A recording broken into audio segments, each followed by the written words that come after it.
welcome to the deep dive. We all have this shared idea, don't we? About how we handle the really big life stuff. Mm-hmm. The major forks in the road. Exactly. Like choosing a career, or maybe moving somewhere new, or even ending a relationship. We gather our facts, maybe make a spreadsheet. Ah, yes, the trusty spreadsheet, weighing the pros and cons. Totally. Weighing the pros, the cons, trying to minimize the risk, maximize the gain. We feel like we're being really rational, really in control. That sense of control is key, isn't it? It is. But what if that whole logical process, all those bullet points, what if that's not really why we choose? What if it's just, I don't know, the story we tell ourselves afterwards? The most convincing story. Well, you've hit on a really fundamental point there. It's like we mistake the spokesperson for the actual decision maker in the company. Okay. Logic is absolutely crucial. I mean, it's how we explain ourselves, how we justify things to others, and even to ourselves.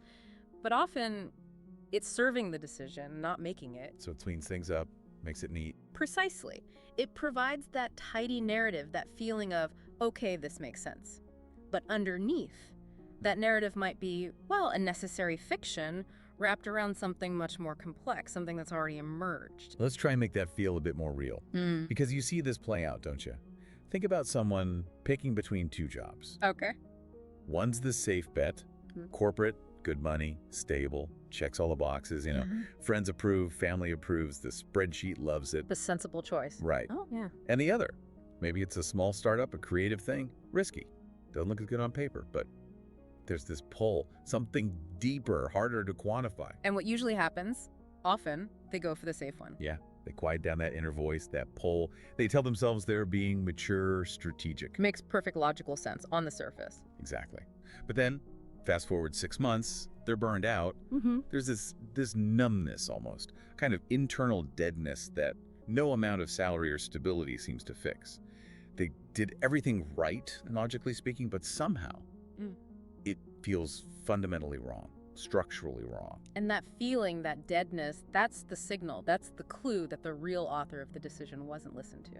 The author being? The conscious mind, the one running the spreadsheet, it was just given a script, really, a justification for playing it safe. But the deeper force, let's call it the silent architect, was ignored. The silent architect, I like that. And that architect is the unconscious. Now, let's be really clear here. We're not talking about old school Freudian ideas of repressed desires. Right, not the id screaming for something. No, not necessarily. We're talking about the underlying force that actually organizes how you perceive the world in the first place. It decides what feels important, what grabs your attention, which memories surface, long before your logical brain starts building its case. Okay, but hold on. If logic is just the narrator telling the story after the fact, does that mean it's useless? Are my careful pro-con lists a waste of time? Oh, not useless at all, but maybe limited. Think of logic like a really bright, powerful flashlight. Okay. It shines a clear beam right where you point it. It shows you the ground right in front of you, the immediate obstacles, tree roots, rocks, lets you adjust your step. Right, so you don't trip. Gives you that feeling of control. Exactly. You feel in control because you're focused on that brightly lit circle. But that flashlight beam, it doesn't show you the cliff edge just 10 steps away in the dark. It doesn't show you the vast, complex forest all around you. The unconscious, that's the forest. It's huge, it's alive, it's unfolding in layers. It has its own structure, its own patterns that you simply can't illuminate fully with that narrow beam of logic. The flashlight helps with the next step, sure, but the forest, that dictates the whole landscape of your journey, and this leads us straight into the heart of something like Gestalt psychology. It really asks us to shift our focus. Instead of just asking, what are you thinking? It prompts us to ask, what are you perceiving right now? And why this thing specifically, and not all the other things you could be perceiving. So the way we organize what we see or hear, that comes first, before the judgment, before the reasoning. Perception precedes thought. Think about walking into a busy cafe. There's a ton of sensory input, right? Clatter, chatter, smells. And rolling, yeah. But almost instantly, your attention might latch onto, say, the conversation at the next table. Suddenly that becomes clear and everything else fades back a bit. Right, it becomes a focus. Exactly, that focused conversation, that's the figure. Everything else, the background noise, the smell of coffee, the feel of the chair, that's the ground. Figure and ground, okay. Now, we usually feel like we chose to focus on that conversation, the figure. But the kind of radical idea here is, what if the ground chose the figure?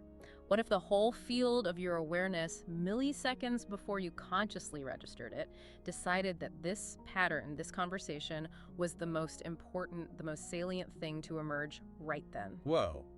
So my brain decided what to focus on before I decided. In a way, yes, the structure of the field itself highlighted it. Logic then jumps in afterwards to explain why, oh, I focused because I heard a keyword, or their voices were louder. The justification stories again. Exactly. The explanation makes sense, it's tidy, but the actual shift in attention, that was structural. It wasn't a logical deduction. And this explains that feeling we all get sometimes. What feeling? Walking into a room, a situation, and just instantly feeling like something's wrong, something's off.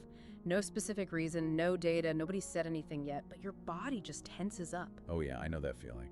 I usually just chalk it up to being anxious or having a bad day. But what if that tension, that feeling, isn't just random noise? What if it's actually your deepest intelligence mapping the entire pattern of the situation, the gestalt, before your language brain can even start to label things? Well, it's like a system-wide alert. It's perception, unfiltered by the need for words or proof. Your conscious, logical mind, what Kahneman might call System 2, needs reasons, categories. But your faster, unconscious processing System 1 grasps holes, textures, the underlying rhythm of things. It senses the structural integrity of the field. And here's the key thing from that perspective. System 1 isn't just faster, it's primary, it's the canvas. System 2, logic, is just painting the details on top.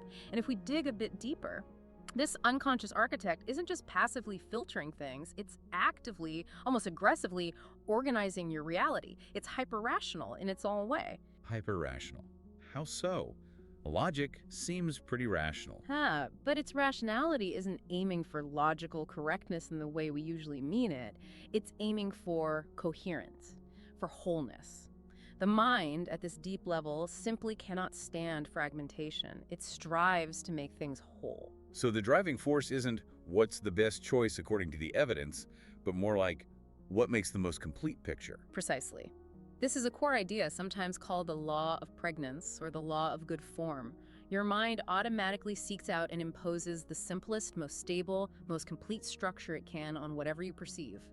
Look at a bunch of dots, you see a shape. Hear scattered notes, you might perceive a melody. It's a fundamental organizing principle. Okay, let's try applying that need for wholeness to something complex like relationships. You mentioned the logical checklist before: income, shared hobbies, whatever. Someone might pick a partner who ticks every single box. Logically, perfect. Right. The spreadsheet approves again. But then that feeling creeps in again, that sense of incompleteness, like something vital is missing, even though logically everything's there. Because logic deals in parts, in fragments. It inventories the components. But the unconscious, it's sensing the whole gestalt. It's asking a different kind of question, a structural question. Does this person fit into the emerging shape of my life? Does their presence help complete the pattern, or does it introduce a fundamental awkwardness, a break? Does this person belong to the field of my becoming? That's a powerful way to put it. If the overall shape doesn't feel right, doesn't close properly, the conscious mind is left feeling that gap, that unease, no matter how perfect the individual pieces seem logically.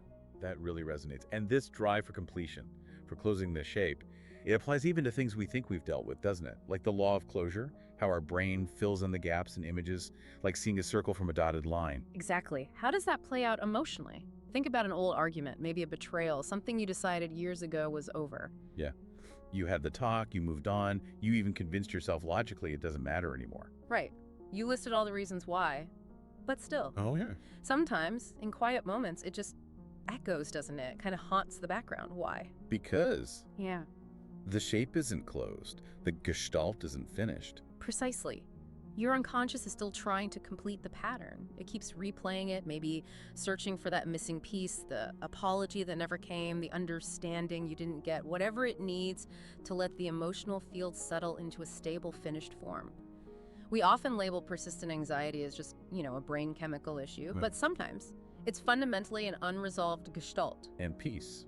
Peace is when the shape finally closes. Peace is the feeling of a completed gestalt. It often has very little to do with the external facts changing and everything to do with the internal structure finding its stability. Okay, but here's a challenge then. How do we know if that feeling, that pull towards closing a shape, is a genuine structural need for wholeness versus just avoiding something difficult? Or plain old fear? Isn't that where logic is supposed to step in and provide discipline? That's the million-dollar question, isn't it? And it's where we tend to get the systems mixed up. Logic excels at analyzing known risks, predictable consequences.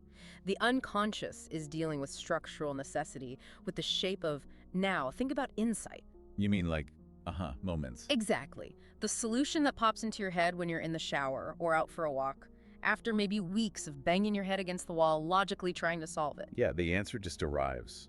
Fully formed, seemingly out of nowhere. Right. You weren't consciously grinding away at it in that moment. What happened? The pieces just rearranged themselves. The field, your unconscious found a better, more stable configuration, a more complete gestalt all on its own. Logic didn't find the answer. Its job was just to notice it and maybe write it down. Pretty much. To articulate the solution once it emerged, the unconscious doesn't serve up solutions because they're easy or comfortable.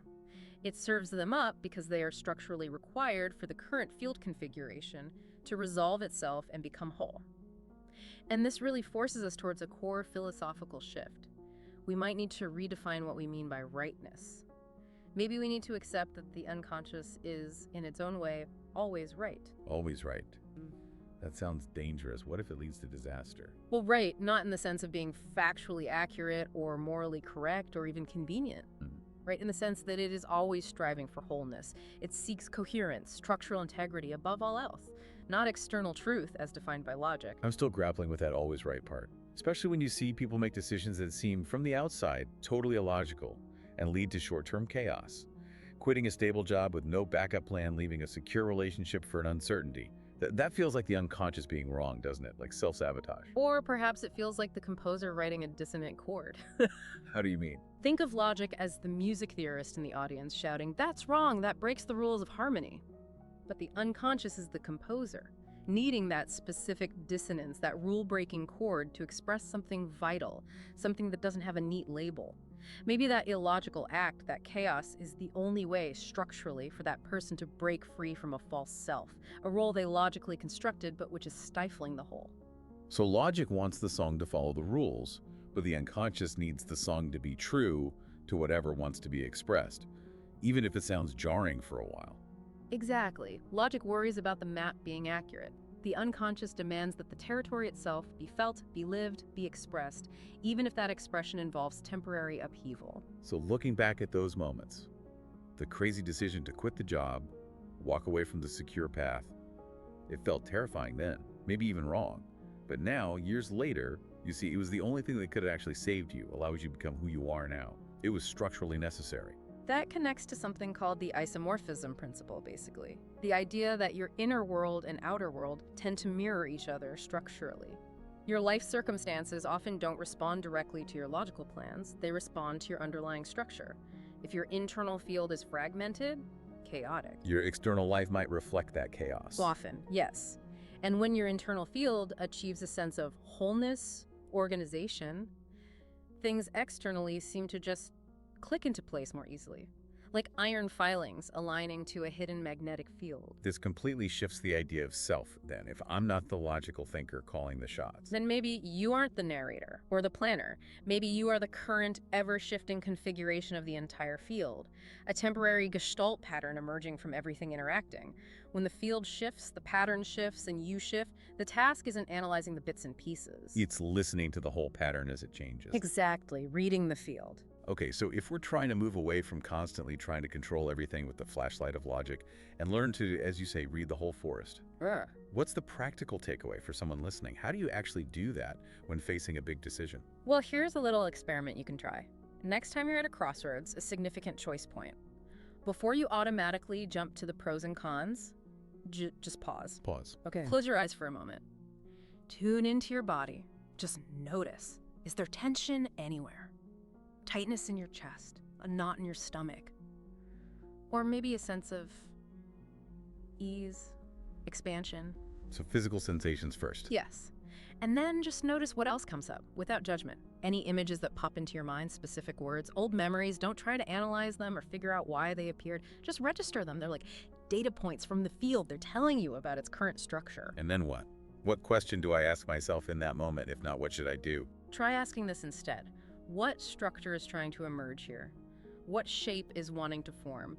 What is the simplest, most stable, most whole configuration that's demanding expression right now? Ah, so it's not about forcing an answer, but sensing what's already trying to happen. Precisely. You're tapping into that deeper intelligence, the one that's always seeking completeness. Remember, it's not necessarily seeking comfort or ease or what looks good logically. It's seeking wholeness. That really reframes everything. The goal isn't necessarily a successful outcome by external standards, but achieving a more complete internal configuration. The real work isn't fixing yourself, it's allowing yourself to unfold into that next shape. And if we truly embrace this idea that the unconscious is always right in its drive for wholeness and that you are this dynamic, unfolding field, it leads to one final, perhaps quite challenging thought. What happens when the structure does shift? When the gestalt closes, when that new wholeness finally emerges? But it's not what your logic wanted, not what the you of yesterday had planned or even desired. When completion arrives and it feels utterly unexpected, maybe even alien, that moment when the new wholeness isn't the one you were aiming for with your flashlight, that's perhaps where the deepest part of the journey really begins. What do you do then?